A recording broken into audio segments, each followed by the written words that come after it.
Hi there, and welcome to Apple World. So Orlando Brown just added his voice to the Chews standing in opposition to Diddy, and let me let you know it's anything but a pretty picture. His words about Diddy are nowhere near complimenting, and despite the fact that we've heard comparative stories before, it's as yet his heart when somebody drills down into their negative encounters with him. Yet before we plunge into Orlando's disclosures about Diddy, might we at any point stop briefly to discuss Sloan Bella, the clairvoyant? She really anticipated Diddy's ruin before Cassie even documented her claim. It's sort of awe-inspiring how she called it out directly down to the timing, proposing he be uncovered around the commemoration of Kim Watchman's passing. So her demise date was November 15th of 2018, yet I'm being shown November of 2023. I don't believe we're finished with this. I feel she's shaking her head yes before she gazes at me. Then she pauses and presently she's shaking her head. Yes, I'm being shown that things are being set. She up is showing me a trumpet. Individuals are standing directly up. She likewise guaranteed that Diddy planned to get uncovered for ceremonial essay of young fellows in the industry. However, wonder why there's such a prevalence of statement gay way of behaving in light of the fact that it's not gay way of bet. Having that is not what we're referring to. There are gay individuals, yet what we're discussing here is formal deviancy used to bridle the energy of a person. We are being tackled. Not me, not you, but rather the individuals that he's managing, and she became aware of this. No doubt, it's unpleasant. The number of Sloan Bella's forecasts has really arranged out now. It seems like the part about Diddy supposedly hurting young fellows is additionally unfurling. Lil Burglarize recorded his claim in February, guaranteeing that Diddy purportedly deceived him.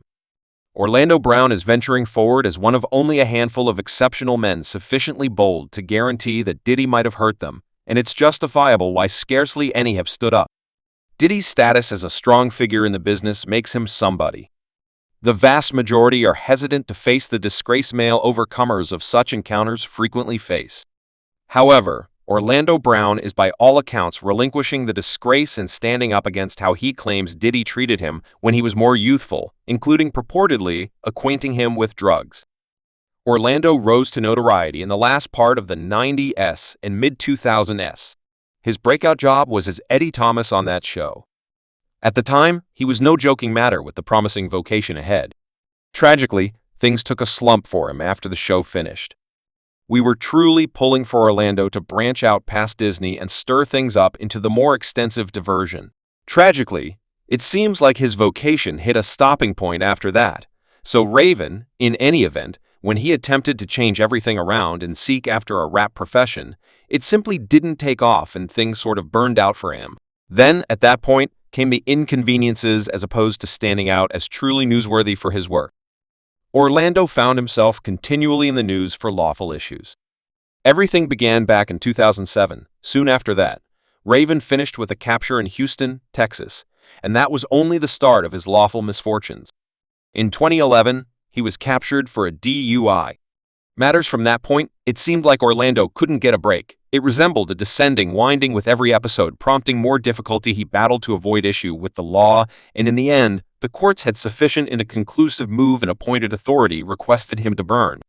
Through a half year in the slammer that didn't have an effect in light of the fact that in 2014, a sound spilled of Orlando, threatening to unalive an obscure lady and her kids, your ma, your girl, and everyone met. He just said he's going to 3-year-old girl. Could you at any point arrive? Yes. His reps promptly denied the claims, saying that the man in the sound was not him, but rather that he later approached to concede that he was the one in the video. However, the lady was a stalker, and he was undermining her justifiably, so she would leave him alone. He was subsequently captured for conveying passing intimidations, yet no charges were recorded against him since there wasn't sufficient proof to indict. It ended up being progressively clear to onlookers that Orlando was battling with substance abuse. Some identified him as a survivor of the brutal media outlet since early on, while others saw him as a ruined previous youngster star who had gotten cocky notwithstanding endeavors to turn his life around. Orlando found it hard to break free from the pattern of dependence while figuring out how to land a couple gigs. They never matched the achievement he delighted in during his Disney days. His lawful difficulties just deteriorated over the long haul. In 2016, things took a more obscure turn when he was engaged in an exceptionally pitched squabble with his then sweetheart, bringing about his capture on charges of DV and ownership. It was one more difficulty that landed him back in prison. As of now, clearly, Orlando was battling for certain extraordinary inward fights, and at last, his loved ones chose to mediate and take him to recovery. At first, he appeared to be responsive to their help, and the possibility of getting perfect anyway. His responsibility didn't keep going long, and he left the program after only a multi-week period since it was anything but a court-ordered recovery stretch. Since there was little anybody could do to compel him to remain as a grown-up, he reserved the option to go with that choice for him, and tragically, he decided to leave as time elapsed. Orlando's conduct openly turned out to be progressively flighty, recommending that his issues ran further than just substance. Things took a peculiar turn when he showed up on Dr. Phil and made a few wild claims, including guaranteeing that he was Michael Jackson's child. He didn't stop there. Turning a web on wild tales about being hitched with 4 youngsters, yet he was unable to recollect their names. He likewise went against himself, guaranteeing he didn't see his children frequently while likewise demanding he see them consistently. It was a confounding and concerning show. My complete name is Orlando. Earthy-colored sovereign Michael Jackson Jr. My dad's was Michael Jackson, and your dad was Michael Jackson.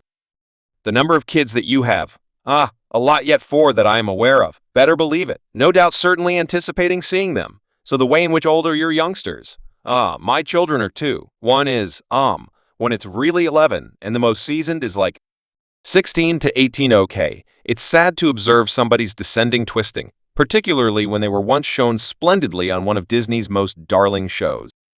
Orlando's plunge was an obvious sign of the risks sneaking into media outlets, especially for youthful stars. Now Orlando is fearlessly revealing insight into his own encounters, and it's simply grievous. It appears that his battles are less about how he entered the business at a young age, and more about supposed double-dealing by more established figures inside it. Bits of hearsay have long whirled about the dull underside of stations like Disney with murmurs of kid stars being exploited, and we should not actually get into the charges against figures like Dan Schneider and the upsetting stories encompassing Nickelodeon.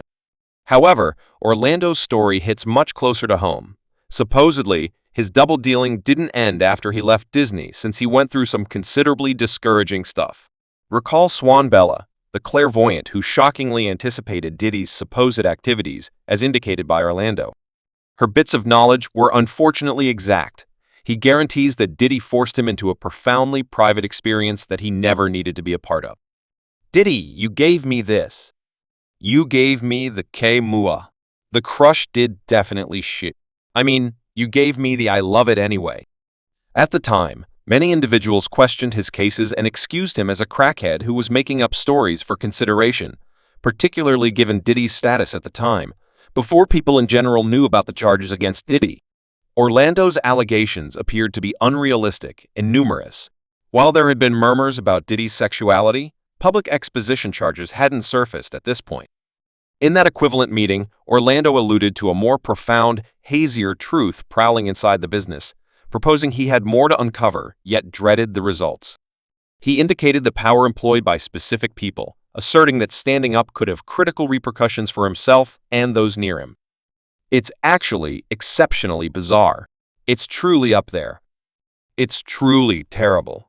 I was paying attention to that man's collection, his stars on the floor, and this sitting here like you, except if you're not inebriated, except if you're simply, you realize you must be truly on top of life and notice bone construction skin eye variety, all that you must be in order, and you'll have the option to see it. It'll show itself directly before you understand what I'm talking about.